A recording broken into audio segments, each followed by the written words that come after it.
My name is Zoltan Kun. I'm from Wide Europe Stiftung Foundation. We are one of the partners of the 4Best project, which is a Horizon Europe project to look into how we can better protect carbon and biodiversity-rich forests in Europe. We are a relatively small partner specialized on policy making and policy lobbying or advocacy. And we think that the project is going to be quite beneficial in order to influence forest management across Europe. One of the discussions today was, for instance, about the modeling the various ecosystem services on a regional scale, looking into, for instance, the carbon content or how we can maximize carbon content, how we can maximize biodiversity benefits, human health and water retention. These are four of the several forest ecosystem services that we can get, but they are actually key. What we discussed that this project can provide an interesting input, how various forest management techniques and various restoration techniques can maximize these ecosystem services which are not based on timber provisioning. The reason why we need that, because Europe's forests are actually in a quite bad condition. Most of the research shows that partially due to human intervention, partially due to climate change, forests in Europe are losing carbon content. There is a decrease in biodiversity, forest-related biodiversity. And according to the European Environmental Agency, the biggest threat to forest, Natura 2000 sites, is actually forestry. So we need to change and we need to adopt forest management techniques, and we need to shift towards old-growth forest management, old-growth forest protection, tree protection, and also we need to restore degraded forest habitats. So the consortium, actually, it's a very interesting team that we managed to bring together from 10 different countries across Europe. We have 6 case study areas, or living labs as we call them in the project, and 5 of them are in Europe. We got one in Thailand looking into mangrove forest. The 5 EU-based case studies are representing different biogeographical regions: boreal, alpine, continental, Pannonian and Mediterranean. And these results that we are going to deliver, we hope will be adopted to other areas and also to other biogeographical regions across Europe. I think that with the 9 work packages, obviously the project includes generic work packages like communication, dissemination and exploitation and project management. But there are also other 7 work packages that deals with, so to say, the science or the core content of forest and forestry. At the very beginning, we are going to agree on what are the terminologies that we use, what we mean when we speak about forest, or what we mean when we speak about close to nature forestry, and how we define old-growth forest.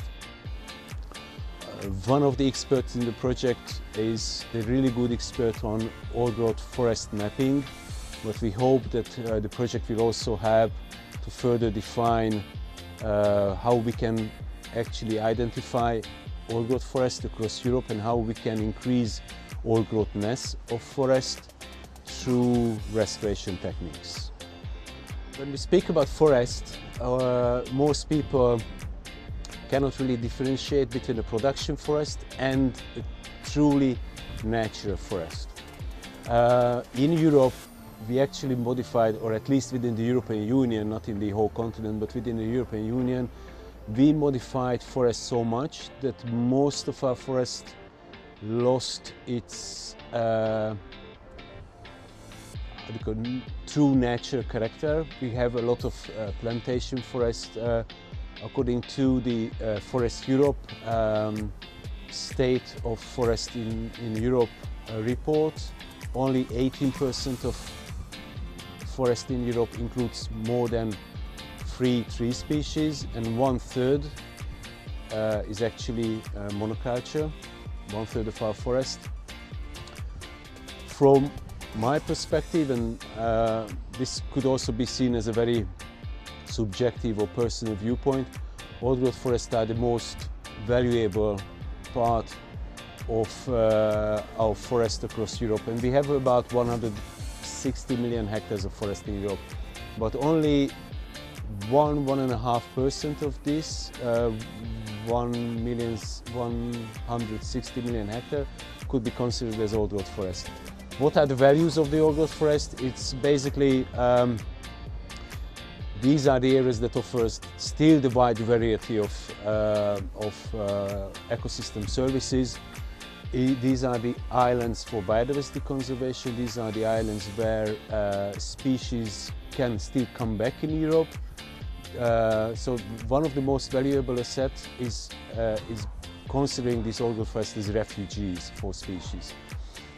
In a recent research, we also proved that actually old growth forests store more carbon than production forest, especially if you consider below ground biomass, so basically soil. And the value that old growth forests represent is actually 2.3 times higher than in the default values of IPCC calculations. So actually old growth forests are much more valuable than we originally anticipated from climate mitigation perspective. So again, going back a little bit to the Forbest project, we hope that we will be able to increase the coverage of old growth forests through increasing the old growthness index of forest by strictly protecting larger parts around the existing old growth forest, and also creating corridors, ecological corridors between the existing old growth forest areas.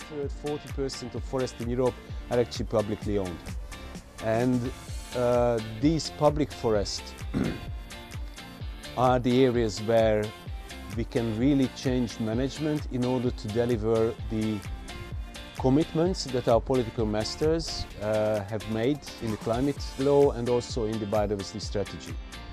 If I refer to these two legislative tools, in the climate law there is the target of making the EU as a climate neutral continent, and one of the tools to reach this is increasing the carbon sink in the land sector, which also includes obviously forests. In the biodiversity strategy, we promise that 30% of the total terrestrial areas are going to be protected and 10% is going to be strictly protected.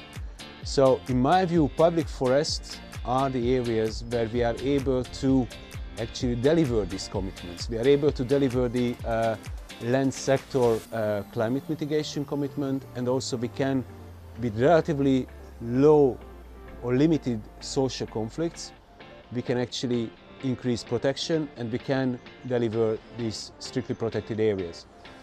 As I said, in Europe about 1/3 of the forest areas are publicly owned and managed by public companies. These public companies should serve the public. So public forest is owned by the public.